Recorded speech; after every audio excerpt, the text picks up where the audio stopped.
ವೀಕ್ಷಕರೇ, ಅಖಂಡ ಜ್ಯೋತಿಷ್ಯ ವಿಶೇಷ ಕಾರ್ಯಕ್ರಮಕ್ಕೆ ಸ್ವಾಗತ. ನಾನು ಚಂದನ. ವೀಕ್ಷಕರೇ, ನಮ್ಮ ಇವತ್ತಿನ ಕಾರ್ಯಕ್ರಮದಲ್ಲಿ 27 ನಕ್ಷತ್ರಗಳು ಯಾವ ಆಧಾರದ ಮೇಲೆ ವಿಂಗಡಣೆಯಾಗಿದೆ, ಹಾಗೆಯೇ ಈ ದಿನದ ರಾಶಿ ಭವಿಷ್ಯ ಮತ್ತು ಈ ದಿನದ ವಿಶೇಷತೆಯ ಬಗ್ಗೆ ಮಾತನಾಡ್ತಾ ಹೋಗೋಣ. ಈ ಬಗ್ಗೆ ತಿಳಿಸಿಕೊಡಲು ನಮ್ಮೊಟ್ಟಿಗಿದ್ದಾರೆ ಖ್ಯಾತ ಜ್ಯೋತಿಷ್ಯರು, ಕಾಮಾಖ್ಯ ಪ್ರತ್ಯಂಗಿರ ಉಪಾಸಕರಾದ ಡಾಕ್ಟರ್ YSK ಆಚಾರ್ಯ ಗುರುಗಳು. ಗುರುಗಳೇ, ಕಾರ್ಯಕ್ರಮಕ್ಕೆ ಸ್ವಾಗತ. ನಮಸ್ಕಾರಪ್ಪ. ಓಂ ಅಸ್ಮದ್ ಗುರುಭ್ಯೋ ನಮಃ, ಅಸ್ಮತ್ ಪರಮಗುರುಭ್ಯೋ ನಮಃ, ಅಸ್ಮತ್ ಸರ್ವಗುರುಭ್ಯೋ ನಮಃ. ರೀಂ ಭುವನೇಶಿ ಮಹಾಮಾಯೆ ಸೂರ್ಯಮಂಡಲರೂಪಿಣಿ, ನಮಾಮಿ ವರದಂ ಶುಭಂ ಕಾಮಾಖ್ಯ ರೂಪಿಣಿ ಶಿವೆ. ಹೈಂ ರೀಂ ಶ್ರೀಂ ಶ್ರೀಮಾತ್ರೇ ಲಲಿತಾಂಬಿಕಾಯೈ ನಮಃ. ಶ್ರೀ ವಿಷ್ಣುರೂಪಾಯ ನಮಃ ಶಂಕರಾಯ. ಗುರುಗಳೇ, ಈ ದಿನದ ವಿಶೇಷತೆಯನ್ನು ತಿಳಿಸಿಕೊಡಿ. ಖಂಡಿತ. ಆದಿನಾರಾಯಣಂ ವಿಷ್ಣುಂ ಬ್ರಹ್ಮಾಣಾಂಚ ವಸಿಷ್ಠಕಂ, ಶ್ರೀರಾಮಂ ಮಾರುತಿಂ ವಂದೇ ರಾಮದಾಸಂಚ ಶ್ರೀಧರಂ. ನಮೋ ಮಹದ್ಭ್ಯೋ ನಮೋ ಋಷುಭ್ಯೋ ನಮೋ ಗುರುಭ್ಯೋ ನಮಃ. ಎಲ್ಲ ಆತ್ಮೀಯ ವೀಕ್ಷಕರಿಗೂ, ನನ್ನ ದೇಶದ ಅನ್ನದಾತರಾದ ಪ್ರತಿಯೊಬ್ಬ ರೈತರಿಗೂ, ಹಾಗೆ ದೇಶವನ್ನು ಕಾಯುವ ಸುಭದ್ರವಾಗಿ ಕಾಯ್ತಾ ಇರತಕ್ಕಂಥ ಪ್ರತಿಯೊಬ್ಬ ಸೈನಿಕ ಮಿತ್ರರಿಗೂ ಕೂಡ ನನ್ನ ಆರಾಧ್ಯ ಮಾತೆಯಾದ ಮಾ ಕಾಮಾಖ್ಯ ಪ್ರತ್ಯಂಗಿರಾ ದೇವಿಯು ಸಂಪೂರ್ಣವಾಗಿರ್ತಕ್ಕಂಥ ಅನುಗ್ರಹವನ್ನು ದಯಪಾಲಿಸಿ ಅವರೆಲ್ಲರ ಮನೋಕಾಮನೆಗಳನ್ನು ಕೂಡ ಸಿದ್ಧಿಸುವ ಹಾಗೆ ಜಗದಂಬ ಅನುಗ್ರಹಿಸಲಿ ಅಂತೇಳಿ ಆ ತಾಯಿಯಲ್ಲಿ ಅನನ್ಯವಾಗಿ ಪ್ರಾರ್ಥಿಸಿ, ಇವತ್ತಿನ ದಿನವನ್ನು ನೋಡೋದಾದರೆ ವಿಶೇಷವಾಗಿ ಇವತ್ತಿನ ದಿವಸ ವಿಶ್ವಾವಸುನಾಮ ಸಂವತ್ಸರೆ ಉತ್ತರಾಯಣೆ, ಅದರಲ್ಲೂ ಕೂಡ ಶಿಶಿರ ಋತುವಿನ ಮಾಘಮಾಸ ಕೃಷ್ಣ ಪಕ್ಷದ ಪಾಡ್ಯಮಿ ತಿಥಿ ಇರ್ತಕ್ಕಂಥದ್ದು. ಸೋಮವಾರ, ಇನ್ನು ಆಶ್ಲೇಷ ನಕ್ಷತ್ರ. ಏನು ಆಶ್ಲೇಷ ನಕ್ಷತ್ರಕಾರಕನಾಗಿರ್ತಕ್ಕಂಥವನು ಬುಧನಾಗಿರೋದ್ರಿಂದ ಇವತ್ತಿನ ದಿನಕಾರಕನಾಗಿರ್ತಕ್ಕಂಥವನು ಸಾಕ್ಷಾತ್ ಚಂದ್ರನು. ಹಾಗಾಗಿ ಬುಧ ಮತ್ತು ಚಂದ್ರರ ಸಂಯೋಜನೆ ಇರತಕ್ಕಂಥ ಇವತ್ತಿನ ದಿವಸ ಏನನ್ನು ಮಾಡೋದರಿಂದ ನಿಮ್ಮ ಒಂದು ದಾರಿದ್ರ್ಯತೆ ನಿವೃತ್ತಿ ಆಗುತ್ತೆ ಅಂತಕ್ಕಂಥದ್ದು ಇವತ್ತಿನ ವಿಶೇಷತೆ. ಏನಪ್ಪ ಅಂದರೆ ಆಶ್ಲೇಷ ನಕ್ಷತ್ರಕಾರಕನಾಗಿರ್ತಕ್ಕಂಥವನು ಆಗಿರೋದ್ರಿಂದ ಏನಂದರೆ ಮುಖ್ಯವಾಗಿ ವ್ಯಾಪಾರದಲ್ಲಿ ಈಗ ಸಣ್ಣ ಪುಟ್ಟದಾಗಿರ್ತಕ್ಕಂಥ ವ್ಯಾಪಾರಾದಿಗಳನ್ನು ಮಾಡ್ತಾ ಇರ್ತೀರ. ಹಣ್ಣು, ತರಕಾರಿ, ಹೂವು, ದಿನಸಿ ಅಂಗಡಿ, ಈ ರೀತಿಯಾಗಿ ಸಣ್ಣ ಸಣ್ಣದ ಉದ್ಯಮಗಳನ್ನು ಯಾರು ಮಾಡ್ತಿರ್ತೀರೋ ಇವರೆಲ್ಲರಿಗೂ ಕೂಡ ವಿಶೇಷವಾಗಿ ಇವತ್ತಿನ ಸಾಯಂ ಸಂಧ್ಯಾ ಸಮಯದಲ್ಲಿ 6 ಗಂಟೆಯಿಂದ 7 ಗಂಟೆಯ ಆ ಒಂದು ಸಮಯವನ್ನು ನಿರ್ಧಾರವನ್ನು ಮಾಡಿಕೊಳ್ಳಿ. ವಿಶೇಷವಾಗಿ ಓಂ ವಸುಧಾಯೇ ನಮಃ ಅಂತಕ್ಕಂಥ ಮಂತ್ರವನ್ನು ನಿರಂತರವಾಗಿ ಆ ಒಂದು ತಾಸಿನ ಸಮಯದಲ್ಲಿ ನೀವು ಜಪಿಸುತ್ತಾ, ಏನಪ್ಪ ಅಂದರೆ ಲಲಿತಾ ಸಹಸ್ರನಾಮದಲ್ಲಿ ಒಂದು ಶ್ಲೋಕವು ಬರುತ್ತೆ. ಸಾಕ್ಷಾತ್ ಪರಮೇಶ್ವರನೇ ಹೇಳಿದ್ದಾನೆ, ಪೂಜಿತಾನಾಂ ಜಗದಂಬಾಯೇ ಲೋಕಾನಾಂ ಅಧಿಕಾರಿಣಿ ಅಂತೇಳಿ. ಅಂದರೆ ಎಲ್ಲ ಈ ಜಗತ್ತಲ್ಲೂ ಕೂಡ ಆಕೆ ಅಧೀನದಲ್ಲಿರೋದ್ರಿಂದ ಲಲಿತಾ ಸಹಸ್ರನಾಮವನ್ನು 143 ಮತ್ತು 144ನೇ ಶ್ಲೋಕವನ್ನು ನೀವು ಪಠನೆ ಮಾಡೋದ್ರಿಂದ ನಿಮ್ಮ ಯಾವೆಲ್ಲ ದೌರ್ಭಾಗ್ಯಗಳು ಅಂತಕ್ಕಂಥದ್ದು, ಏನು ನಮಗೆ ಕಷ್ಟ ನಷ್ಟ ಅಂತಕ್ಕಂಥದ್ದು ಇರುತ್ತೋ ಅದೆಲ್ಲ ಕೂಡ ಪರಿಹಾರ ಆಗುತ್ತೆ.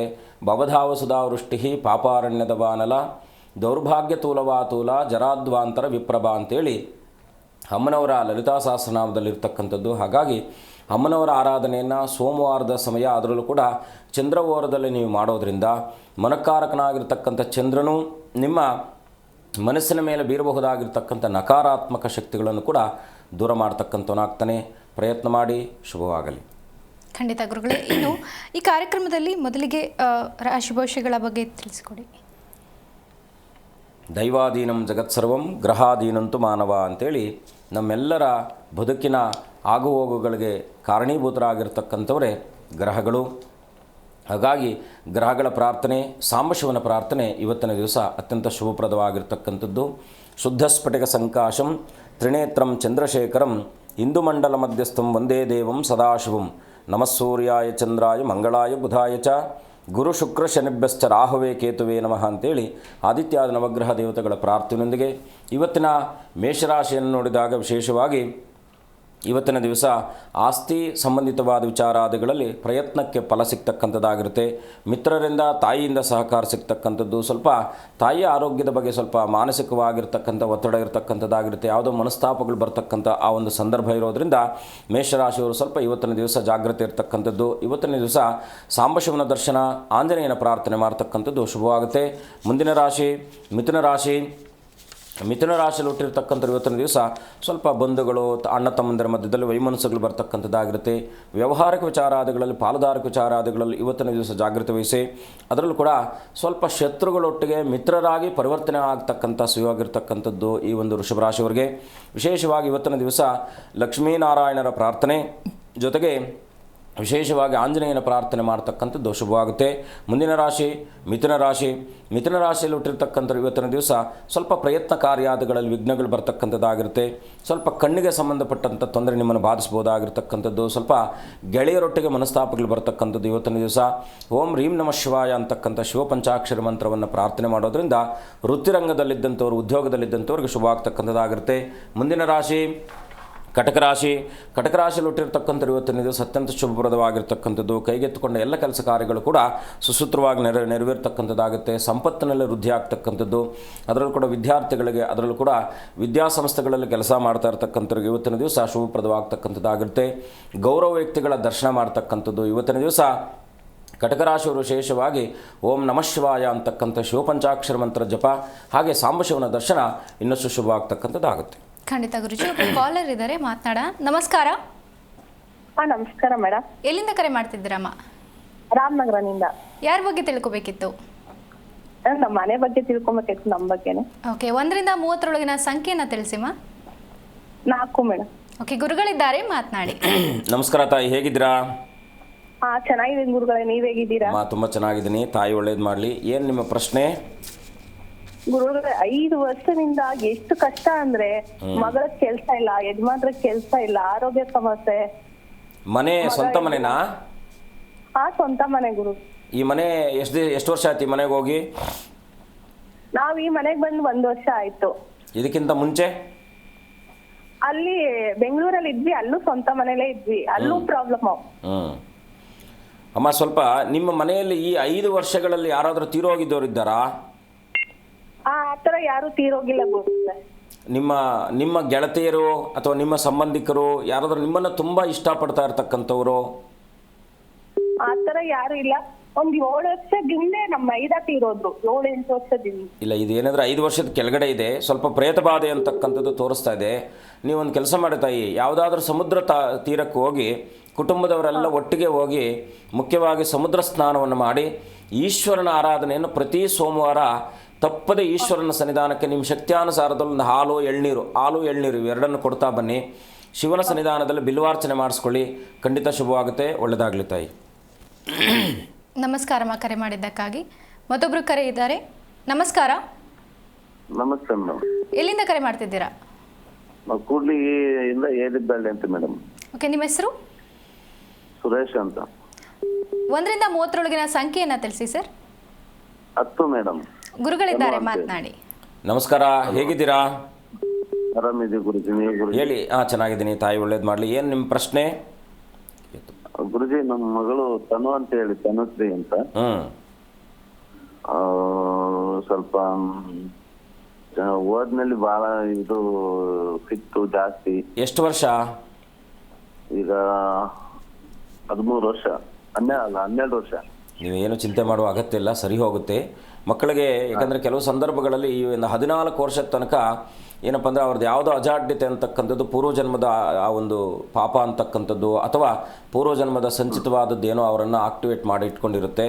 14 ವರ್ಷ ಆದಮೇಲೆ ಖಂಡಿತ ನಿವೃತ್ತಿ ಆಗುತ್ತೆ. ಒಂದು ಕೆಲಸ ಮಾಡಿ, ಪ್ರತಿ ಅಮಾವಾಸ್ಯೆ ದಿವಸ ಯಾವುದಾದ್ರೂ ಕ್ಷೇತ್ರಕ್ಕೆ ಕರ್ಕೊಂಡು ಹೋಗಿ ಬನ್ನಿ. ಒಂದು 8 ಕ್ಷೇತ್ರಗಳಂದರೆ ಇವಾಗ ನಾವು ಘಾಟಿ ಸುಬ್ರಹ್ಮಣ್ಯ ಅಥವಾ ಈ ರೀತಿಯಾದಂಥ ಏನಂದರೆ ಸುಬ್ರಹ್ಮಣ್ಯ ಕ್ಷೇತ್ರಗಳಿಗೆ ಕರ್ಕೊಂಡು ಹೋಗಿ ಬಂದಾಗ, ಈಶ್ವರನ ಕ್ಷೇತ್ರಗಳಿಗೆ ಕರ್ಕೊಂಡು ಹೋಗಿ ಬಂದಾಗ ಅಥವಾ ಕ್ಷೇತ್ರ ಅಂತಕ್ಕಂಥದ್ದು ಏನಿದೆಯೋ ಆ ಸನ್ನಿಧಾನಕ್ಕೆ ನೀವು ಅಮಾವಾಸ್ಯ ದಿವಸ ಹೋಗಿ ಇಂಥ ಮಕ್ಕಳನ್ನು ಈ ರೀತಿಯಾಗಿ ಏನಂದರೆ ನಿತ್ಯ ನಿರಂತರವಾಗಿ ಯಾವುದೋ ಒಂದು ವಿಚಾರದಲ್ಲಿ ಅಡೆತಡೆಗಳಾಗ್ತಾ ಇದೆ ಅಂತಕ್ಕಂಥವ್ರು ಯಾವುದಾದ್ರೂ ಕ್ಷೇತ್ರಗಳಿಗೆ ಕನಿಷ್ಠ ಒಂದು 8 ತಿಂಗಳುಗಳ ಕಾಲ ಕ್ಷೇತ್ರಗಳಿಗೆ ಕರ್ಕೊಂಡು ಹೋಗಿ ಸ್ನಾನವನ್ನು ಮಾಡಿಸ್ಕೊಂಡು ಬನ್ನಿ, ಖಂಡಿತ ಶುಭವಾಗುತ್ತೆ. ಅಥವಾ ಪ್ರತಿ ಗುರುವಾರ ಏನು ಮಾಡಬೇಕಪ್ಪ ಅಂದರೆ ಮೇಧಾ ದಕ್ಷಿಣಾಮೂರ್ತಿಯ ಸನ್ನಿಧಾನದಲ್ಲಿ ಅಥವಾ ಮನೆಯಲ್ಲೊಂದು ಚಿತ್ರಪಟವನ್ನಿಟ್ಟು ದಕ್ಷಿಣಾಮೂರ್ತಿಯನ್ನು ಅನನ್ಯವಾಗಿ ಪ್ರಾರ್ಥನೆ ಮಾಡ್ಕೊಳ್ಳೋಕೆ ಹೇಳಿ. ಓಂ ನಮೋ ಭಗವತೆ ದಕ್ಷಿಣಾಮೂರ್ತಿಯೇ ಮಖ್ಯಂ ಮೇಧಾಂ ಪ್ರಜ್ಞಾಂ ಪ್ರಯಚ್ಛ ಸ್ವಾಹ ಅಂತಕ್ಕಂಥ ಮಂತ್ರವನ್ನು ಆ ಮಗುವಿನ ಬಾಯಲ್ಲಿ ಹೇಳಿಸ್ತಾ ಬನ್ನಿ, ಖಂಡಿತ ಶುಭವಾಗುತ್ತೆ. ನಮಸ್ತೆ, ಕರೆ ಮಾಡಿದ್ದಕ್ಕಾಗಿ. ಮತ್ತೊಬ್ರು ಕಾಲರ್ ಇದ್ದಾರೆ. ನಮಸ್ಕಾರ.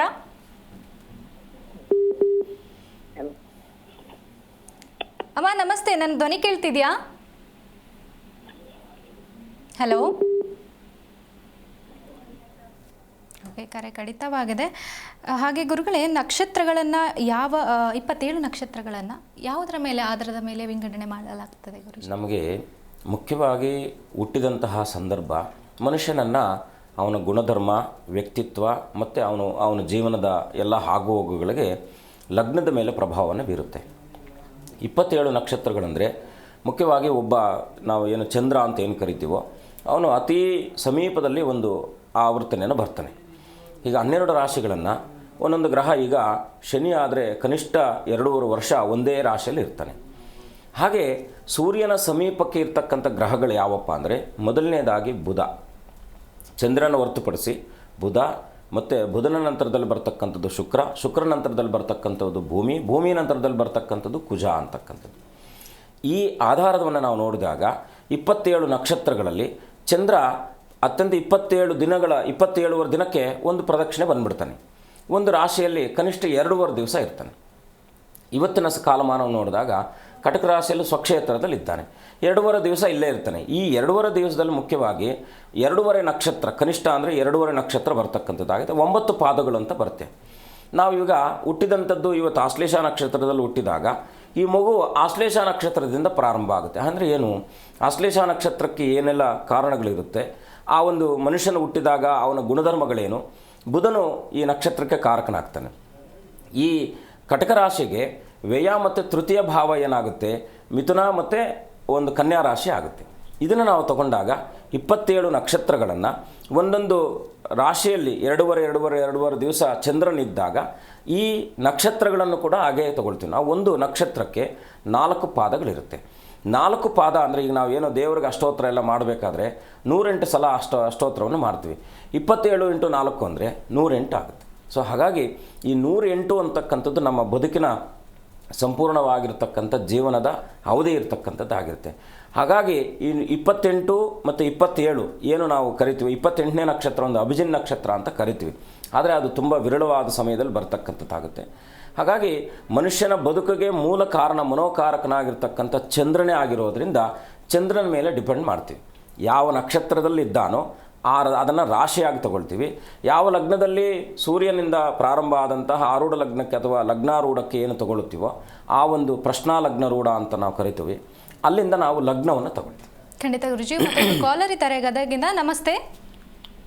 ನಮಸ್ತೆ ಮ್ಯಾಮ್. ಎಲ್ಲಿಂದ ಕರೆ ಮಾಡ್ತಿದ್ದೀರಮ್ಮ? ನಾವು ಗದಗಿಂದ. ಓಕೆ, ನಿಮ್ಮ ಹೆಸರು? ನನ್ನ ಹೆಸರು ಸಿದ್ಧಾಂತ ಮೇಡಮ್. ಯಾರ ಬಗ್ಗೆ ತಿಳ್ಕೊಬೇಕಿತ್ತಮ್ಮ? ನಮ್ಮ ಬಗ್ಗೆ ತಿಳ್ಕೊಬೇಕಿತ್ತು. ನಮ್ಗೆ ತುಂಬಾ ಕಷ್ಟದಾಗಿದ್ದೀನಿ ರೀ. ಓಕೆ, 1 ರಿಂದ 30 ಸಂಖ್ಯೆನ ತಿಳಿಸಿಮ್ಮ. 16 ಮೇಡಮ್. ಓಕೆ, ಗುರುಗಳಿದ್ದಾರೆ, ಮಾತನಾಡಿ. ನಮಸ್ಕಾರ ತಾಯಿ, ಹೇಗಿದ್ದೀರಾ? ನಮಸ್ತೆ ಸರ್, ನಾವು ಪ್ರತಿದಿನ ನಿಮ್ಮ ಕಾರ್ಯಕ್ರಮ ನೋಡ್ತೀವಿ ಸರ್. ತಾಯಿ ಒಳ್ಳೇದು ಮಾಡಲಿಮ್ಮ, ಒಳ್ಳೇದಾಗುತ್ತೆ.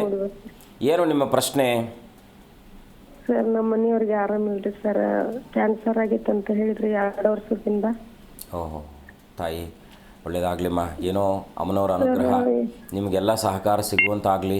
ಅಮ್ಮನವರಲ್ಲಿ ನಾನು ಅನನ್ಯವಾಗಿ ಪ್ರಾರ್ಥನೆ ಮಾಡ್ತೀನಿ. ಆದಷ್ಟು ಬೇಗ ನಿಮ್ಮ ಮನೆಯವರು ಆ ಎಲ್ಲ ಒಂದು ಮಹಾಮಾರಿಯಿಂದ ಹೊರಗೆ ಬರುವಂಥ ಅವಕಾಶವನ್ನು ಜಗದಂಬೆ ಕರುಣಿಸಲಿ ಅಂತೇಳಿ ಅಮ್ಮನವರಲ್ಲಿ ಪ್ರಾರ್ಥನೆ ಮಾಡ್ತೀನಿ. ಅಮ್ಮ, ನೀವೊಂದು ಕೆಲಸ ಮಾಡಿ, ಪ್ರತಿ ಗುರುವಾರ, ಯಾಕೆಂದರೆ ನಿಮಗೆ ಗುರು ಮತ್ತು ಕೇತುವಿನ ಅಂದರೆ ಸ್ವಲ್ಪ ಏನೋ ಪ್ರೇತ ಬಾಧೆ ಅಂತಕ್ಕಂಥದ್ದೇ ತೋರಿಸ್ತಾ ಇದೆ. ಈ ಒಂದು ಸಮಸ್ಯೆ ನಮ್ಮ ಮಕ್ಕಳಿಗೇನೆ ಹಿಂಗಕ್ಕ ಮಕ್ಳು 3 ಮಕ್ಳು ರೀ, 2 ಗಂಡ್ ಮಕ್ಳು, 1 ಹೆಣ್ಮಗ್ಳು. ಅಷ್ಟ್ರು ಓದ್ತಾ ಇದಾರೆ ಮಕ್ಳು. ಯಾವ್ದು ಜಾಬ್ ಆಗಿಲ್ಲ, ನಾನು ಒಬ್ಳೆ ದುಡ್ಬೇಕು. ಅವ್ರಿಗೆ 2 ವರ್ಷದಿಂದ ಹಿಂಗಾಗೈತಿ. ಏನು ಮಾಡ್ತೀರಾ ತಾವು? ಸರ್, ನಾನು ಕೆಲಸ ಮಾಡ್ತೀನಿ ರೀ, ಬಿಸಿ ಊಟ. ಒಂದು ಕೆಲಸ ಮಾಡಿ, ಅದೇ ನೀವು ಪ್ರತಿನಿತ್ಯ 48 ದಿನಗಳ ಕಾಲ ಈ ಒಂದು ಅಶ್ವತ್ಥ ವೃಕ್ಷಕ್ಕೆ ನಿಮ್ಮ ಮನೆಯವರನ್ನು ಪ್ರಾರ್ಥನೆ ಮಾಡಿ, ಅಶ್ವತ್ಥ ವೃಕ್ಷಕ್ಕೆ ನೀರನ್ನು ಹಾಕ್ತಾ ಬನ್ನಿ. ನಿಮ್ಮ ಮನೆಯವರ ತಲೆ ಹತ್ರ ಇಟ್ಟು ಒಂದು 4 ಎಳ್ಳು ಕಾಳನ್ನು ಹಾಕಿ, ಕಪ್ಪೆಳ್ಳನ್ನು ಹಾಕಿ, ರಾತ್ರಿ ಮಲಗಬೇಕಾದ್ರೆ ತಲೆ ಹತ್ರ ಇಡಿ. ಬೆಳಗ್ಗೆ ಅದನ್ನು ತಗೊಂಡು ಹೋಗಿ ಅಶ್ವತ್ಥ ಮರ ಅಂದರೆ ಅರಳಿ ಮರಕ್ಕೆ ಹಾಕಿ. ಎರಡನೇದಾಗಿ ಏನಂದ್ರಿ? ಅವ್ರು ಸರ್ ಬದುಕಕ್ ಆಗಲ್ಲ ಅವ್ರಿಗೆ ಅಂತ ಹೇಳ್ಯಾರಿ ಸರ್. ಅಲ್ಲ, ನೀವು ಮಾಡ್ಬೋದು ತಾಯಿ. ನೀವು ಮಾಡಿ ನೋಡಿ. ಯಾವುದು ಕೂಡ ಜಗತ್ತಿನಲ್ಲಿ ಸಾಂಬಶಿವನ ಅನುಗ್ರಹ ಮಾಡಿದ್ರೆ, ಪಾರ್ವತಿ ಪರಮೇಶ್ವರರ ಅನುಗ್ರಹ ಮಾಡಿದ್ರೆ ಯಂತ್ರದಿಂದಲೂ ಕೂಡ ಹೊರಗೆ ಬರುವಂಥ ಎಷ್ಟೋ ಸಾಧ್ಯತೆಗಳು ನಿದರ್ಶನಗಳಿದ್ದಾವೆ. ಹಾಗಾಗಿ ಪ್ರಯತ್ನ, ನಂಬಿಕೆ ನಮಗೆ ಅತ್ಯಂತ ಬಲವಾದದ್ದಾಗಿರೋದ್ರಿಂದ ನಂಬಿಕೆಯಿಂದ ಮಾಡಿ. ಪ್ರತಿನಿತ್ಯವೂ ಕೂಡ ಗಣಪತಿಯನ್ನು ಪ್ರಾರ್ಥನೆ ಮಾಡಿ, ಗಣಪತಿ ಓಂ ಗಂ ಗಣಪತಿಗೆ ನಮಃ ಅಂತೇಳಿ ಆ ಮಂತ್ರವನ್ನು 108 ಬಾರಿ ಗಣಪತಿಯನ್ನು ಅನನ್ಯವಾಗಿ ಶ್ರದ್ಧಾಭಕ್ತಿಯಿಂದ ಪ್ರಾರ್ಥನೆ ಮಾಡಿ. ಪ್ರತಿನಿತ್ಯವೂ ಗಣಪತಿಯ ಪ್ರಾರ್ಥನೆ ಜೊತೆಗೆ 48 ದಿನಗಳ ಕಾಲ ನಿಮ್ಮ ಮನೆಯವರ ತಲೆ ಅಥವಾ ನಿಮ್ಮ ಮನೆಯವರು ಮಲಗುವ ಜಾಗದಲ್ಲಿ ಒಂದು ಸ್ವಲ್ಪ ಎಳ್ಳು ಹಾಕಿ ನೀರನ್ನು ಇಟ್ಟು ಬೆಳಗ್ಗೆ ಅದನ್ನು ತಗೊಂಡೋಗಿ ಅಶ್ವತ್ಥ ವೃಕ್ಷಕ್ಕೆ ಹಾಕಿ 18 ಪ್ರದಕ್ಷಿಣೆಯನ್ನು ಹಾಕಿ ಪ್ರಾರ್ಥನೆ ಮಾಡ್ತಾ ಬನ್ನಿ. ಪ್ರಯತ್ನ, ಭಗವಂತನ ಇಚ್ಛೆ. ಯಾಕೆಂದರೆ ದೈವಾಧೀನಂ ಜಗತ್ಸರ್ವಂ ಮಂತ್ರಾಧೀನಂತು ದೈವತ್ ಅಂತೇಳಿ ಜಗತ್ತೆಲ್ಲವೂ ಕೂಡ ಭಗವಂತನ ಅಧೀನದಲ್ಲಿ ಇರ್ತಕ್ಕಂಥದ್ದು. ಹಾಗಾಗಿ ಮಂತ್ರದ ಅಧೀನದಲ್ಲಿ ಭಗವಂತ ಇರ್ತಾನೆ. ಆ ನಂಬಿಕೆಯಿಂದ ಗೆಲ್ಲುವಂಥ ಎಲ್ಲ ಸಾಧ್ಯತೆ ಇರುತ್ತೆ. ಮಾಡಿ, ಒಳ್ಳೆಯದಾಗಲಿ. ಕರೆ ಮಾಡಿದ್ದಕ್ಕಾಗಿ ಧನ್ಯವಾದ ಗುರುಗಳೇ. ಇನ್ನು ಉಳಿದಂತಹ ರಾಶಿ ಫಲಗಳ ಬಗ್ಗೆ ತಿಳಿಸಿಕೊಡಿ. ಮುಂದಿನ ರಾಶಿ ಸಿಂಹರಾಶಿ. ಸಿಂಹರಾಶಿಯಲ್ಲಿ ಹುಟ್ಟಿರ್ತಕ್ಕಂಥವ್ರು ಇವತ್ತಿನ ಸ್ವಲ್ಪ ಮಾನಸಿಕವಾಗಿರ್ತಕ್ಕಂಥ ಒತ್ತಡಗಳಿರುತ್ತೆ. ಸ್ವಲ್ಪ ಸಾಲದ ಸಮಸ್ಯೆ ನಿಮ್ಮನ್ನು ಕಾಡಬಹುದಾಗಿರ್ತಕ್ಕಂಥದ್ದು. ಕುಟುಂಬದವರ ಸಹಕಾರ ಸಿಗ್ತಕ್ಕಂಥದ್ದಾಗಿರುತ್ತೆ. ದೂರದ ಬಂಧುಗಳು ಇವತ್ತಿನ ದಿವಸ ನಿಮ್ಮನ್ನು ಭೇಟಿ ಆಗ್ತಕ್ಕಂಥ ಸಾಧ್ಯತೆ ಇರತಕ್ಕಂಥದ್ದು. ಸಿಂಹರಾಶಿಯವರು ಇವತ್ತಿನ ದಿವಸ ವಿಶೇಷವಾಗಿ ಲಕ್ಷ್ಮೀನಾರಾಯಣರ ಪ್ರಾರ್ಥನೆ, ಸಾಂಬಶಿವನ ದರ್ಶನ ಮಾಡ್ತಕ್ಕಂಥದ್ದು ಶುಭವಾಗುತ್ತೆ. ಮುಂದಿನ ರಾಶಿ ಕನ್ಯಾ ರಾಶಿ. ಕನ್ಯಾ ರಾಶಿಯಲ್ಲಿ ಹುಟ್ಟಿರ್ತಕ್ಕಂಥವ್ರು ಇವತ್ತಿನ ದಿವಸ ನಿಮ್ಮ ಅಪೇಕ್ಷತೆಗಳು ನೆರವೇರುವಂತಹ ಸುಸಂದರ್ಭ, ಸಂಪತ್ತಿನಲ್ಲಿ ವೃದ್ಧಿ ಆಗ್ತಕ್ಕಂಥದ್ದಾಗಿರುತ್ತೆ. ದೀರ್ಘಕಾಲದ ವ್ಯಾಧಿಗಳು ನಿಮ್ಮನ್ನು ಬಾಧಿಸಬಹುದಾಗಿರ್ತಕ್ಕಂಥದ್ದು. ಸ್ವಲ್ಪ ಶತ್ರುಗಳೊಟ್ಟಿಗೆ ಸ್ವಲ್ಪ ಇವತ್ತಿನ ದಿವಸ ಎಚ್ಚರವಾಗಿರಿ. ಇವತ್ತಿನ ದಿವಸ ಕನ್ಯಾ ರಾಶಿಯವರು ಪ್ರಾರ್ಥನೆ ಮಾಡಬೇಕಾಗಿರ್ತಕ್ಕಂಥದ್ದು ತಾಯಿ ಭುವನೇಶ್ವರಿಯ ಪ್ರಾರ್ಥನೆ, ಮಹಾಲಕ್ಷ್ಮಿಯ ದರ್ಶನ ಮಾಡ್ತಕ್ಕಂಥದ್ದು ಇನ್ನಷ್ಟು ಶುಭವಾಗುತ್ತೆ. ಮುಂದಿನ ರಾಶಿ ತುಲಾರಾಶಿ. ತುಲಾರಾಶಿಯಲ್ಲಿ ಹುಟ್ಟಿರ್ತಕ್ಕಂಥವ್ರು ಸ್ವಲ್ಪ ಆರೋಗ್ಯದ ಸಮಸ್ಯೆ ಬಾಧಿಸಬಹುದಾಗಿರ್ತಕ್ಕಂಥದ್ದು. ವೃತ್ತಿರಂಗದಲ್ಲಿ ಮೇಲಧಿಕಾರಿಗಳ ಸಹಕಾರ ಸಿಗ್ತಕ್ಕಂಥದ್ದು. ಸ್ವಲ್ಪ ಗೆಳೆಯರ ಬೆಂಬಲ ಸಿಗ್ತಕ್ಕಂಥದ್ದಾಗಿರುತ್ತೆ. ಇವತ್ತಿನ ದಿವಸ ವಾಹನಾದಿಗಳ ಖರೀದಿ ಮಾಡಬೇಕಾದದ್ದು ಸ್ವಲ್ಪ ಮುಂದೂಡ್ತಕ್ಕಂಥದ್ದು ಶುಭಪ್ರದವಾದದ್ದು. ಇವತ್ತಿನ ತುಲಾರಾಶಿಯಲ್ಲಿ ವಿಶೇಷವಾಗಿ ಪ್ರಾರ್ಥನೆ ಮಾಡಬೇಕಾಗಿರ್ತಕ್ಕಂಥದ್ದು ತಾಯಿ ರಾಜರಾಜೇಶ್ವರಿಯ ಸಹಿತರಾಗಿ ಸಾಂಬಶಿವನ ದರ್ಶನ, ಸಾಂಬಶಿವನ ಪ್ರಾರ್ಥನೆ ಮಾಡ್ತಕ್ಕಂಥದ್ದು ಶುಭವಾಗುತ್ತೆ. ಮುಂದಿನ ರಾಶಿ ವೃಶ್ಚಿಕ ರಾಶಿ. ವೃಶ್ಚಿಕ ರಾಶಿಯಲ್ಲಿ ಜನಿಸಿರ್ತಕ್ಕಂಥವ್ರು ಇವತ್ತಿನ ದಿವಸ ಉದ್ಯೋಗದಲ್ಲಿ ಸ್ವಲ್ಪ ಉತ್ತಮಪ್ರದವಾಗಿರ್ತಕ್ಕಂಥ ಒಂದು ಸಮಯವನ್ನು ನಿಮಗೆ ಸಿಗ್ತಕ್ಕಂಥದ್ದಾಗಿರುತ್ತೆ. ಕುಟುಂಬದೊಂದಿಗೆ ಇವತ್ತಿನ ದಿವಸ ಕಾಲವನ್ನು ವ್ಯಯಿಸುವಂತಹ ಸುಸಂದರ್ಭ. ಪ್ರಯಾಣವನ್ನು ಮಾಡಬೇಕಾಗಿರ್ತಕ್ಕಂಥದ್ದು. ಸ್ವಲ್ಪ ಆದಾಯದಲ್ಲೂ ಕೂಡ ಮೂಲ ಆದಾಯದಲ್ಲಿ ಸ್ವಲ್ಪ ವೃದ್ಧಿ ಆಗ್ತಕ್ಕಂಥದ್ದಾಗಿರುತ್ತೆ. ವೃಶ್ಚಿಕ ರಾಶಿಯವರು ಇವತ್ತಿನ ದಿವಸ ಪ್ರಾರ್ಥನೆ ಮಾಡಬೇಕಾಗಿರ್ತಕ್ಕಂಥದ್ದು ಸುಬ್ರಹ್ಮಣ್ಯನ ಯುಕ್ತವಾಗಿ ನಂಜುಂಡೇಶ್ವರನ ದರ್ಶನ, ನಂಜುಂಡೇಶ್ವರನ ಪ್ರಾರ್ಥನೆ ಶುಭವಾಗ್ತಕ್ಕಂಥದ್ದಾಗುತ್ತೆ. ಖಂಡಿತ ಗುರುಜಿ. ಇನ್ನು ನಕ್ಷತ್ರಗಳ ನೇಮಕದ ಹಿಂದೆ ಅಡಗಿರುವ ರಹಸ್ಯಗಳೇನು ಗುರುಜಿ? ಅಂದರೆ ಈಗ ನಾವು ಮೊದಲನೇದಾಗಿ ಮೇಷ ರಾಶಿಯಲ್ಲಿ ತಗೊಳ್ತೀವಿ. ಅಶ್ವಿನಿ, ಭರಣಿ, ಕೃತಿಕಾ, ರೋಹಿಣಿ ಅಂತಕ್ಕಂಥದ್ದು ಈ ನಕ್ಷತ್ರಗಳ 4 ರಾಶಿಗಳನ್ನು ನಾವು ತಗೊಂಡಾಗ ಮೊದಲನೇ ಭಾಗ ಅಂತ ಕರಿತೀವಿ. ಇದರಲ್ಲಿ ಮುಖ್ಯವಾಗಿ 4 ಗುಣಗಳಾಗಿ ನಾವು ವಿಂಗಡಣೆಯನ್ನು ಮಾಡ್ತೀವಿ. ನಾವು ಪ್ರಚಲಿತದಲ್ಲಿ ಇರತಕ್ಕಂಥದ್ದು 3 ಗುಣಗಳು. ಯಾವುದು? ದೇವಗುಣ, ಮತ್ತು ರಾಕ್ಷಸ ಗುಣ, ಮನುಷ್ಯ ಗುಣ ಅಂತಕ್ಕಂಥದ್ದು. ಈ 3 ಭಾಗಗಳಾಗಿ ತಗೊಳ್ತೀವಿ. ಇನ್ನೊಂದು ಅದು ಯಾಕಂದರೆ ಗೌಪ್ಯವಾಗಿ ಇರ್ತಕ್ಕಂಥ ಕೆಲವು ಸಂದರ್ಭಗಳಲ್ಲಿ ಸಮಯೋಚಿತವಾಗಿ ಮಾತ್ರ ಅದನ್ನು ನಾವು ಬಳಕೆ ಮಾಡ್ತೀವಿ. ಆದರೆ ದೇವಗುಣ, ಮನುಷ್ಯ ಗುಣ, ರಾಕ್ಷಸ ಗುಣ ಅಂತಕ್ಕಂಥದ್ದು 3 ಭಾಗಗಳಾಗಿ ನಕ್ಷತ್ರಗಳನ್ನು ವಿಂಗಡಣೆಯನ್ನು ಮಾಡ್ತೀವಿ. ಮುಖ್ಯವಾಗಿ ದೇವಗಣಕ್ಕೆ ಸಂಬಂಧಪಟ್ಟ ಹಾಗೆ ಮೊದಲನೇದಾಗಿ ಅಶ್ವಿನಿ ನಕ್ಷತ್ರ ಬರುತ್ತೆ. ಈ ಅಶ್ವಿನಿ ನಕ್ಷತ್ರ ಮೇಷರಾಶಿಯಲ್ಲಿ ಬರೋದರಿಂದ ಮೇಷರಾಶಿ ಯಾರಿಗೆ ನಾವು ನೋಡಿದಾಗ ಮೇಷರಾಶಿ ಅಧಿಕಾರಕನ ಯಾರಪ್ಪ ಅಂದರೆ ಕುಜನು. ಕುಜನನ್ನು ನೋಡಿದಾಗ ಈ ಒಂದು ಅಶ್ವಿನಿ ನಕ್ಷತ್ರಕ್ಕೆ ಕೇತು ಕಾರಕನಾಗ್ತಾನೆ. ನೋಡಿ ಎಷ್ಟು ಆ ಒಂದು ನಮಗೆ, ಯಾಕಂದರೆ ನಮ್ಮ ಶಾಸ್ತ್ರ ಅಂತಕ್ಕಂಥದ್ದು ನಮ್ಮ ಋಷಿಮುನಿಗಳು ಎಷ್ಟು ಅದನ್ನು ವೈಜ್ಞಾನಿಕವಾಗಿ ಇಟ್ಟಿದ್ದಾರೆ ಅಂದರೆ, ಮೊದಲನೇದಾಗಿ ಕುಜ ನಮ್ಮ ಈ ಭೂಮಿಗೆ ಕಾರಕನಾಗಿರ್ತಕ್ಕಂಥವನು ಕುಜನು. ಈ ಕಬ್ಬಿಣ ಅದರಿಗೆಲ್ಲ ಸಂಬಂಧಪಟ್ಟಿರ್ತಕ್ಕಂಥವನು ಕುಜನು.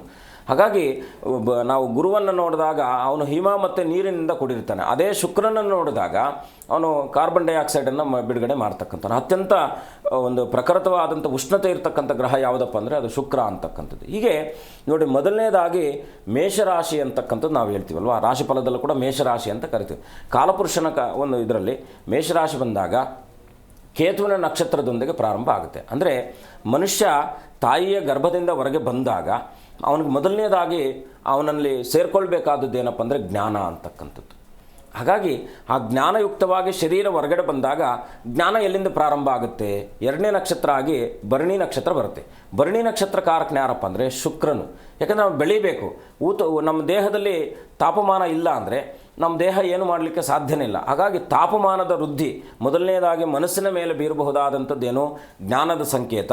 2ನೇದಾಗಿ ಅವನು ನಡೀಬೇಕಾದ್ರೆ ಅವನಿಗೆ ಶಕ್ತಿ, ಚೇತನ ಬೇಕು. ಆ ಚೇತನಕ್ಕೆ ಕಾರಕನಾಗಿರ್ತಕ್ಕಂಥವನು ಶುಕ್ರನಾಗ್ತಾನೆ. ಹಾಗಾಗಿ ಒಬ್ಬರು ಕಾಲರ್ ಇದ್ದಾರೆ. ನಮಸ್ತೆ. ನಮಸ್ಕಾರ ಮೇಡಮ್. ಎಲ್ಲಿಂದ ಕರೆ ಮಾಡ್ತಿದ್ದೀರಾ? ಕುಷ್ಟಗಿ ತಾಲೂಕು ಕೊಪ್ಪಳ ಜಿಲ್ಲಾ ಮೇಡಮ್. ಓಕೆ, ಯಾರ ಬಗ್ಗೆ ತಿಳ್ಕೊಬೇಕಿತ್ತು? ನಮ್ಮ ಬಗ್ಗೆ ಮೇಡಮ್. ಓಕೆ ಸರ್, 1ರಿಂದ 30ರೊಳಗಿನ ಸಂಖ್ಯೆನ ತಿಳಿಸಿ. 24 ಮೇಡಮ್. ಓಕೆ, ಗುರುಗಳಿದ್ದಾರೆ, ಮಾತನಾಡಿ. ನಮಸ್ಕಾರ, ಹೇಗಿದ್ದೀರಾ? ಚೆನ್ನಾಗಿದೆ ಮೇಡಮ್, ಚೆನ್ನಾಗಿದ್ದೇನೆ ಗುರುಜಿ. ನಮಸ್ಕಾರ ಗುರುಗಳಿಗೆ. ನಮಸ್ಕಾರ, ತಾಯಿ ಒಳ್ಳೇದು ಮಾಡಲಿ. ಏನು ಪ್ರಶ್ನೆ ನಿಮ್ಮದು? ನಾ ಅಂದುಕೊಂಡದ್ದು ಕೆಲಸ ಬೇಗ ಸಕ್ಸಸ್ ಆಗಲ್ಲ ನೋಡೋ ಗುರುಜಿ. ನಿಮಗೆ ಗುರುಗಳನ್ನು ಪ್ರಾರ್ಥನೆ ಮಾಡಿ. ಯಾವುದು ಕುಲಗುರುಗಳು ಯಾರು ನಿಮಗೆ? ಅಮರೇಶ್ವರ ಗುರುಜಿ. ಅದೇ ಗುರುವನ್ನು ನೀವು ಬಲವಾಗಿ ಹಿಡ್ಕೊಂಡ್ರೆ ಖಂಡಿತ ಶುಭವಾಗುತ್ತೆ. ಆದರೂ ಚಿಂತೆ ಮಾಡುವ ಅಗತ್ಯ ಇಲ್ಲ. ಖಂಡಿತ ಗುರುಗಳನ್ನು ನೀವು ಆಶ್ರಯಿಸಿ, ಖಂಡಿತ ನಿಮ್ಮ ಫಲ ಸಿಗುತ್ತೆ. ಎರಡನೇದಾಗಿ, ಗುರುಗಳ ಯಾವುದಾದ್ರೂ ನಿಮ್ಮ ಪ್ರಾಂತ್ಯದಲ್ಲಿ ಕ್ಷೇತ್ರದಲ್ಲಿದ್ದಂಥ ಗುರುಗಳ ಸನ್ನಿಧಾನಕ್ಕೆ ಪ್ರತಿ ಗುರುವಾರ ಗುಲಾಬಿ ಹೂವನ್ನು ತಗೊಂಡೋಗಿ, 2 ಗುಲಾಬಿ ಹೂವು, ಆ ಗುಲಾಬಿ ಹೂವನ್ನು ತಗೊಂಡೋಗಿ ಅನನ್ಯವಾಗಿ ಗುರುಗಳಲ್ಲಿ ಪ್ರಾರ್ಥನೆ ಮಾಡಿ ಆ ಗುರುಗಳಿಗೆ ಅರ್ಪಣೆ ಮಾಡ್ತಾ ಬನ್ನಿ. 16 ಗುರುವಾರಗಳ ಕಾಲ 2 ಗುಲಾಬಿ ಹೂವನ್ನು ಗುರುವಿನ ಸನ್ನಿಧಾನಕ್ಕೆ ತಗೊಂಡೋಗಿ ಅರ್ಪಣೆ ಮಾಡಿ ಮನೆಯಲ್ಲಿ ಗುರುವಿನ ಸಲುವಾಗಿ ಒಂದು ದೀಪವನ್ನು ಹಚ್ಚಿಟ್ಟು ಓಂ ಗುರುಭ್ಯೋ ನಮಃ ಅಂತಕ್ಕಂಥ ಮಂತ್ರನೋ ಅಥವಾ ಗುರುವೇ ಸರ್ವಲೋಕಾನಾಂ ಅಥವಾ ದಕ್ಷಿಣಾಮೂರ್ತಿನೋ ಗುರುಬ್ರಹ್ಮ ಗುರುರ್ವಿಷ್ಣು ಗುರುರ್ದೇವೋ ಮಹೇಶ್ವರ ಅಂತಕ್ಕಂಥ ಯಾವುದಾದ್ರೂ ಗುರುವಿನ ಮಂತ್ರವನ್ನು ಅನನ್ಯವಾಗಿ ಪ್ರಾರ್ಥನೆ ಮಾಡಿ ನಿರಂತರವಾಗಿ ಗುರುವನ್ನು ಪ್ರಾರ್ಥನೆ ಮಾಡೋದ್ರಿಂದ ಖಂಡಿತ ನಿಮ್ಮ ಕೆಲಸ ಕಾರ್ಯಗಳಲ್ಲಿ ಸುಸೂತ್ರವಾಗಿ ನೆರವೇರುತ್ತೆ, ಶುಭವಾಗುತ್ತೆ. ಕರೆ ಮಾಡಿದ್ದಕ್ಕಾಗಿ ಧನ್ಯವಾದ. ಮತ್ತೊಬ್ರು ಕಾಲರ್ ಇದ್ದಾರೆ. ನಮಸ್ತೆ. ಹಲೋ, ನಮಸ್ತೆ ಮಾ. ಮೇಡಮ್ರೆ, ಅವ್ರು ಏನ್ ಯಾವಾರು ಕೈ ಹಾಕಿದ್ರು ಯಾವಾರುಗಳು ಆತ ಇಲ್ಲ. ಅದಕ್ಕೆ ಎಲ್ಲಿಂದ ಕರೆ ಮಾಡ್ತಿದ್ದೀರಮ್ಮ? ನಾನೇನು ನೆಲಮಂಗಲ. ಓಕೆ, 1ರಿಂದ 30ರೊಳಗಿನ ಸಂಖ್ಯೆನ ತಿಳಿಸಿ. ಅಲ್ಲ, ನನ್ನ ಧ್ವನಿ ಕೇಳ್ತಿದ್ಯಾ ನಿಮಗೆ? ಹ್ಞೂ ಕೇಳಿಸ್ತದೆ. ಓಕೆ ಮಾ, ಯಾರ ಬಗ್ಗೆ ತಿಳ್ಕೊಬೇಕಿತ್ತು? ಆನಂದ. ಓಕೆ, 1ರಿಂದ 30ರೊಳಗಿನ ಸಂಖ್ಯೆನ ತಿಳಿಸಿಮಾ. 5. ಓಕೆ, ಗುರುಗಳಿದ್ದಾರೆ, ಮಾತನಾಡಿ. ನಮಸ್ಕಾರ ತಾಯಿ, ಹೇಗಿದ್ದೀರಾ? ಚೆನ್ನಾಗಿದ್ದೀವಿ ಗುರುಗಳೇ. ಅಮ್ಮ, ಏನು ತಮ್ಮ ಪ್ರಶ್ನೆ? ತಾಯಿ ಒಳ್ಳೇದು ಮಾಡಲಿ. ಅದೇ ನಮ್ಮ ಅಗರ್ಗೆ ವ್ಯವಹಾರದ ಬಗ್ಗೆ ಕೇಳ್ತಾ ಇದ್ದೀವಿ ಗುರುಜಿ. ವ್ಯವಹಾರನಾ? ಏನು ಮಾಡ್ತಾರೆ ವ್ಯವಹಾರ? ಅದೇ ಸೈಟ್ ಬಿಸ್ನೆಸ್ ಅದೆಲ್ಲ ಮಾಡ್ತಾರೆ, ಯಾವಾರುಗಳೇ ಕೈ ಕೊಡ್ತಾ ಇಲ್ಲ. ನೀವು ಒಂದು ಕೆಲಸ ಮಾಡಿ, ಘಾಟಿ ಸುಬ್ರಹ್ಮಣ್ಯ ಸನ್ನಿಧಾನಕ್ಕೆ ಮಂಗಳವಾರ 6 ಮಂಗಳವಾರಗಳ ಕಾಲ ತಪ್ಪದೆ ಹೋಗಿ ಬನ್ನಿ. 6 ಮಂಗಳವಾರ? ಪ್ರತಿ ತಿಂಗಳಲ್ಲಿ 4 ಮಂಗಳವಾರ ಬರುತ್ತೆ. 6 ಮಂಗಳವಾರ ಅಂದರೆ 1.5 ತಿಂಗಳಾಗುತ್ತೆ. ಈ 1.5 ತಿಂಗಳು ಪ್ರತಿ ಮಂಗಳವಾರ ಘಾಟಿ ಸುಬ್ರಹ್ಮಣ್ಯ ಸ್ವಾಮಿ ಸನ್ನಿಧಾನಕ್ಕೆ ಹೋಗಿ ಅನನ್ಯವಾಗಿ ಪ್ರಾರ್ಥನೆ ಮಾಡ್ಕೊಂಡು ಬನ್ನಿ. ಏನಪ್ಪ ಅಂದರೆ, ನಿಮ್ಮ ಯಾವುದಾದ್ರೂ ಮನೆಯಲ್ಲಿ ನಿಮ್ಮದು ಸ್ವಂತ ಮನೆನಾ? ಇಲ್ಲ, ಅಲ್ಲಿ ಊರಲ್ಲಿ ಸ್ವಂತ ಮನೆ ಅರ್ಧ ಬರ್ಧ ಆಗಿದೆ. ಅವತ್ತು ನೀವು ಕೀರ್ತನ ಮುಖ ಏನ್ರಲ್ಲ, ಅದು ನಾವು ಗಂಜಿ ಅಂಗಡಿಲಿ ಎಲ್ಲ ವಿಚಾರಿಸ್ತಾ ಸಿಗ್ಲಿಲ್ಲ. ಎಲ್ಲಿ ಸಿಗುತ್ತೆ ಗುರುಜಿ? ಕೀರ್ತಿ ಮುಖನಾ? ಅಮ್ಮ, ಸಿಗುತ್ತೆ. ನೀವು ನಮ್ಮ ಕಚೇರಿಯನ್ನು ಸಂಪರ್ಕಿಸಿ, ಅಲ್ಲಿಂದ ಅವ್ರು ಕೊಡ್ತಾರೆ. ಅದು ಅವರೇ ಹೇಳ್ತಾರೆ ತಾಯಿ, ಕಚೇರಿಯಲ್ಲಿ ಹೇಳ್ತಾರೆ. ನೀವು ಒಂದು ಕೆಲಸ ಮಾಡಿ, ಸುಬ್ರಹ್ಮಣ್ಯ ಸನ್ನಿಧಾನಕ್ಕೆ 6 ವಾರಗಳ ಕಾಲ ಹೋಗಿ ಬನ್ನಿ. ನಿರಂತರವಾಗಿ ಏನಪ್ಪ ಅಂದರೆ, ಮನೆಯಲ್ಲಿ ನಿಮ್ಮ ಯಾವ ಮನೆಯ ಸಮಸ್ಯೆ ಇದೆಯೋ ಆ ಮನೆಯ ಮಣ್ಣು ಮತ್ತು ಪಚ್ಚಕರ್ಪೂರವನ್ನು ಸೇರಿಸಿ ಮನೆಯ ಮುಖ್ಯದ್ವಾರದ ಮೇಲುಭಾಗದಲ್ಲಿ ಅದನ್ನು ಬಂಧನ ಮಾಡಿ ಇಡಿ. ಖಂಡಿತ ಶುಭವಾಗ್ತಕ್ಕಂಥದ್ದಾಗುತ್ತೆ. ಮಾಡಿ, ಒಳ್ಳೆಯದಾಗಲಿ. ಓಕೆ, ಕರೆ ಮಾಡಿದ್ದಕ್ಕಾಗಿ ಧನ್ಯವಾದ. ಗುರುಗಳೇ, ಇನ್ನು ಉಳಿದಂತಹ ರಾಶಿಫಲಗಳ ಬಗ್ಗೆ ತಿಳಿಸಿಕೊಡಿ. ಮುಂದಿನ ರಾಶಿ ಧನುರಾಶಿ. ಧನುರಾಶಿಯಲ್ಲಿ ಹುಟ್ಟಿರ್ತಕ್ಕಂಥ ಇವತ್ತಿನ ದಿವಸ ಆರ್ಥಿಕವಾಗಿ ಸ್ವಲ್ಪ ಖರ್ಚು ವೆಚ್ಚಗಳು ಜಾಸ್ತಿ ಆಗ್ತಕ್ಕಂಥದ್ದಾಗಿರುತ್ತೆ. ಸ್ವಲ್ಪ ಇವತ್ತಿನ ದಿವಸ ಮಾನಸಿಕ ಒತ್ತಡ ಇರೋದರಿಂದ ಧನಾತ್ಮಕವಾದ ಚಿಂತೆಯನ್ನು ನೀವು ಹೆಚ್ಚಿಸ್ಕೊಳ್ಳಿ. ಚಿಂತನೆಯಲ್ಲಿ ನೀವು ಇವತ್ತಿನ ದಿವಸ ಇರತಕ್ಕಂಥದ್ದು ಮಕ್ಕಳಿಂದ ಸಹಕಾರ ಸಿಗ್ತಕ್ಕಂಥದ್ದಾಗಿರುತ್ತೆ. ಇವತ್ತಿನ ದಿವಸ ವಿಶೇಷವಾಗಿ ಧನುರಾಶಿಯವರು ಪ್ರಾರ್ಥನೆ ಮಾಡಬೇಕಾಗಿರ್ತಕ್ಕಂಥದ್ದು ಸಾಂಬಶಿವನೊಟ್ಟಿಗೆ ಆಂಜನೇಯನ ದರ್ಶನ, ಆಂಜನೇಯನ ಪ್ರಾರ್ಥನೆ ಮಾಡಿ ಇವತ್ತಿನ ದಿವಸ ಶುಭವಾಗುತ್ತೆ. ಮುಂದಿನ ರಾಶಿ ಮಕರ ರಾಶಿ. ಮಕರ ರಾಶಿಯಲ್ಲಿ ಹುಟ್ಟಿರ್ತಕ್ಕಂಥ ಇವತ್ತಿನ ದಿವಸ ವೃತ್ತಿರಂಗದಲ್ಲಿ ಗೌರವ ಸಿಗ್ತಕ್ಕಂಥದ್ದಾಗಿರುತ್ತೆ. ಸ್ವಲ್ಪ ಪರಿಶ್ರಮಕ್ಕೆ ತಕ್ಕ ಇದೆಷ್ಟೋ ದಿನಗಳಿಂದ ನೀವು ಪ್ರಯತ್ನ ಪಡ್ತಾ ಇರತಕ್ಕಂಥ ಕಾರ್ಯಾದಿಗಳಲ್ಲಿ ಇವತ್ತಿನ ದಿವಸ ಅನುಕೂಲಕರವಾಗಿರ್ತಕ್ಕಂಥದ್ದಾಗಿದೆ. ಪ್ರಯತ್ನ ಮಾಡಿ. ಇವತ್ತಿನ ದಿವಸ ನಿರೀಕ್ಷಿತ ಫಲ ಸಿಗೋದ್ರಿಂದ ಅನನ್ಯವಾಗಿ ಪ್ರಾರ್ಥನೆ ಮಾಡಿ ತಾಯಿ ಭುವನೇಶ್ವರಿ ರಾಜರಾಜೇಶ್ವರಿಯ ಸನ್ನಿಧಾನಕ್ಕೆ ಹೋಗಿ ಅಥವಾ ಆ ಒಂದು ಬನಶಂಕರಿ ತಾಯಿಯ ದರ್ಶನವನ್ನು ಮಾಡಿ ಶಕ್ತಿ ದೇವತೆ ಪ್ರಾರ್ಥನೆ ಮಾಡೋದ್ರಿಂದ ಮಕರ ರಾಶಿಯವರೆಗೂ ಶುಭವಾಗ್ತಕ್ಕಂಥದ್ದಾಗಿರುತ್ತೆ. ಮುಂದಿನ ರಾಶಿ ಕುಂಭರಾಶಿ. ಕುಂಭರಾಶಿಯಲ್ಲಿ ಹುಟ್ಟಿರ್ತಕ್ಕಂಥ ಇವತ್ತಿನ ದಿವಸ ಸ್ವಲ್ಪ ವಿದ್ಯಾರ್ಥಿಗಳಿಗೆ ಒತ್ತಡ ಇರತಕ್ಕಂಥದ್ದಾಗಿರುತ್ತೆ. ಅದರಲ್ಲೂ ಕೂಡ ಸಂಬಂಧಿಕರೊಟ್ಟಿಗೆ ಸ್ವಲ್ಪ ಮನಸ್ತಾಪಗಳು ಬರ್ತಕ್ಕಂಥದ್ದು, ಸ್ವಲ್ಪ ವಿರೋಧಿಗಳಿಂದಲೂ ಕೂಡ ನಿಮ್ಮ ಮೇಲೆ ನಿರಂತರವಾಗಿ ಯಾವುದಾದ್ರೂ ಅಪಮಾನಕರವಾಗಿರ್ತಕ್ಕಂಥ ವಾತಾವರಣವನ್ನು ಸೃಷ್ಟಿ ಮಾಡ್ತಕ್ಕಂಥದ್ದಾಗಿರುತ್ತೆ. ಕುಂಭರಾಶಿಯವರು ಜಾಗ್ರತೆ ವಹಿಸಿ. ಇವತ್ತಿನ ದಿವಸ ವಿಶೇಷವಾಗಿ ಲಕ್ಷ್ಮೀ ವೆಂಕಟರಮಣನ ದರ್ಶನ, ಲಕ್ಷ್ಮೀನಾರಾಯಣನ ಪ್ರಾರ್ಥನೆಯೊಂದಿಗೆ ಓಂ ನಮಃ ಶಿವಾಯ ಅಂತಕ್ಕಂಥ ಶಿವಪಂಚಾಕ್ಷರ ಮಂತ್ರವನ್ನು ಜಪ ಮಾಡೋದ್ರಿಂದ ಖಂಡಿತ ಶುಭವಾಗುತ್ತೆ. ಮುಂದಿನ ರಾಶಿ ಮೀನರಾಶಿ. ಮೀನರಾಶಿಯಲ್ಲಿ ಹುಟ್ಟಿರ್ತಕ್ಕಂಥ ಇವತ್ತಿನ ದಿವಸ ಅಭಿವೃದ್ಧಿ ಕಾರ್ಯಾದಿಗಳಲ್ಲಿ ಶುಭಪ್ರದವಾಗ್ತಕ್ಕಂಥದ್ದು, ಹತ್ತಿರದ ಬಂಧುಗಳಿಂದ ಸಹಕಾರ ಸಿಗ್ತಕ್ಕಂಥದ್ದಾಗಿರುತ್ತೆ, ಮಕ್ಕಳಿಂದ ಸಹಕಾರ ಸಿಗ್ತಕ್ಕಂಥದ್ದು. ಪ್ರಯಾಣದಲ್ಲಿ ಇವತ್ತಿನ ದಿವಸ ಸ್ವಲ್ಪ ಎಚ್ಚರವಾಗಿರಿ. ಹೂಡಿಕೆಗಳಿಂದಲೂ ಕೂಡ ಇವತ್ತಿನ ದಿವಸ ಸ್ವಲ್ಪ ಲಾಭಪ್ರದವಾಗಿರ್ತಕ್ಕಂಥದ್ದಾಗಿರುತ್ತೆ. ಮೀನರಾಶಿಯವರ ಪ್ರಾರ್ಥನೆ ಮಾಡಬೇಕಾಗಿರ್ತಕ್ಕಂಥದ್ದು ಇವತ್ತಿನ ದಿವಸ ನಂಜುಂಡೇಶ್ವರನ ಪ್ರಾರ್ಥನೆ ಅಥವಾ ಉಮಾಮಹೇಶ್ವರರ ಪ್ರಾರ್ಥನೆ, ಅನ್ನಪೂರ್ಣೇಶ್ವರ ಪ್ರಾರ್ಥನೆ ಇನ್ನಷ್ಟು ಶುಭವಾಗ್ತಕ್ಕಂಥದ್ದಾಗಿರುತ್ತೆ. ಶುಭವಾಗಲಿ. ಖಂಡಿತ ಗುರುಜಿ. ಇನ್ನು ನಕ್ಷತ್ರಗಳಿಂದ ವ್ಯಕ್ತಿಯ ವ್ಯಕ್ತಿತ್ವದ ಮೇಲೆ ಪರಿಣಾಮ ಏನಾದರೂ ಬೀರುತ್ತಾ ಗುರುಜಿ? ನಕ್ಷತ್ರ ಅನ್ನೋದೇ ನಾವಪ್ಪ. ಈಗ ಲಗ್ನ ಅಂತಕ್ಕಂಥದ್ದು ನಮ್ಮ ಗುಣಧರ್ಮ ಹೇಳಿದ್ರೆ ವ್ಯಕ್ತಿತ್ವ ಬೇರೆ, ಗುಣ ಬೇರೆ. ವ್ಯಕ್ತಿತ್ವ ಅಂತಕ್ಕಂಥದ್ದು ಪ್ರತಿಯೊಬ್ಬರಿಗೂ ಕೂಡ ತನ್ನದೇ ಆದಂಥ ವ್ಯಕ್ತಿತ್ವವನ್ನು ಇಟ್ಕೊಳ್ಳತಕ್ಕಂಥದ್ದು, ತನ್ನ ಸ್ವಾಭಾವಿಕ ವ್ಯಕ್ತಿತ್ವ ಅಂತಕ್ಕಂಥದ್ದು ನಾವು ಕರಿತೀವಿ. ವ್ಯಕ್ತಿತ್ವ ಅಂದರೆ ನಾನು ಅಂತಕ್ಕಂಥದ್ದು. ಗುಣ ಅಂದರೆ ಇನ್ನೊಬ್ಬರಿಗೆ ಸಹಕಾರ ಮಾಡ್ತಕ್ಕಂಥದ್ದು. ಗುಣವನ್ನು ಲಗ್ನದಿಂದ ಆಳಿದರೆ ವ್ಯಕ್ತಿತ್ವವನ್ನು ನಕ್ಷತ್ರದಿಂದ ಆಳಿತೀವಿ. ಈಗ ರೋಹಿಣಿ ನಕ್ಷತ್ರದಲ್ಲಿ ಹುಟ್ಟಿದ್ದಾರೆ ಅಂತ ಇಟ್ಕೊಂಡು ಬೇಡ, ಭರಣಿ ನಕ್ಷತ್ರದಲ್ಲಿ ಹುಟ್ಟಿದ್ದಾರೆ ಅಂತಾರೆ. ಕೆಲವು ಅಪವಾದಗಳಿದೆ. ಭರಣಿ ನಕ್ಷತ್ರದಲ್ಲಿ ಹುಟ್ಟಿದರೆ ಧರಣಿಯನ್ನು ಆಳ್ತಾರೆ. ಆದರೆ ಅದೆಲ್ಲ ಕೂಡ ಮುಖ್ಯವಾಗಿ ನಾವು ಗ್ರಹಾನುಕೂಲಗಳನ್ನು ನೋಡ್ತಕ್ಕಂಥದ್ದು. ಯಾವ ರಾಶಿಯಲ್ಲಿ ಎಷ್ಟನೇ ಭಾವದಲ್ಲಿ ಎಷ್ಟು ಡಿಗ್ರಿಯಲ್ಲಿ ಅವನು ಸ್ಥಿತನಿದ್ದಾನೆ, ನವಾಂಶ ತನಕ ನಾವು ತಗೊಂಡಾಗ ಷೋಡಶ ವರ್ಗಗಳ ತನಕ ಅದೆಲ್ಲ ವೈಯಕ್ತಿಕವಾಗಿ ತುಂಬ ಅದನ್ನು ಪರಿಶೀಲನೆ ಮಾಡಬೇಕಾಗುತ್ತೆ. ಸಹಜವಾಗಿ ನಾವು ಹೇಳಬೇಕಾದ್ರೆ ನಕ್ಷತ್ರ ಅಂತಕ್ಕಂಥದ್ದು ನಾನು ಆಗಲೇ ಹೇಳಿದೆ, ಸೌಮ್ಯ ಸ್ವಭಾವ ಮತ್ತು ಕ್ರೂರ ಸ್ವಭಾವ, ಉಗ್ರ ಸ್ವಭಾವ ಅಂತ. ಕ್ರೂರಕ್ಕೆ ಉಗ್ರಕ್ಕೆ ತುಂಬ ವ್ಯತ್ಯಾಸ ಬರುತ್ತೆ. ಇದೆಲ್ಲ ಕೂಡ ಯಾಕೆಂದರೆ ತಿಳ್ಕೊಳ್ತಾ ಹೋದರೆ ತುಂಬ ಬೃಹದಾಕಾರವಾಗಿ ನಾವು ಹೇಳ್ಕೊಳ್ತಾ ಹೋಗ್ತಕ್ಕಂಥದ್ದು. ಆದರೆ ನಾನು ಆಗಲೇ ಹೇಳಿದೆ, ದೇವಗಣ, ಮನುಷ್ಯಗಣ, ರಾಕ್ಷಸಗಣ ಅಂತಕ್ಕಂಥದ್ದು, ರಾಜಸಿಕ, ತಾಮಸಿಕ, ಸಾತ್ವಿಕವಾದಂಥ ನಕ್ಷತ್ರಗಳಿದ್ದಾವೆ. ಈಗ ಕೃತಿಕಾ ನಕ್ಷತ್ರದಲ್ಲಿ ಹುಟ್ಟಿದ್ದಾರೆ ಅಂತ ಇಟ್ಕೊಳ್ಳೋಣ. ಈ ಕೃತಿಕಾ ನಕ್ಷತ್ರದವ್ರು ಹೇಗಿರ್ತಾರೆ ಅಂದರೆ ನಿರಂತರವಾಗಿ, ಮುಖ್ಯವಾಗಿ ಅವರಿಗೆ ಕಣ್ಣಿನ ಏನಾದರೂ ಸಮಸ್ಯೆ ಬರುತ್ತೆ. ಎರಡನೇದಾಗಿ ಎಲ್ಲ ಕೆಲಸಗಳಲ್ಲೂ ಕೂಡ ಅವ್ರಿಗೆ ನಿಖರತೆ ಇರುತ್ತೆ, ಬೇಗ ಮಾಡಬೇಕಂತಕ್ಕಂಥ ಧಾವಂತ ಇರುತ್ತೆ.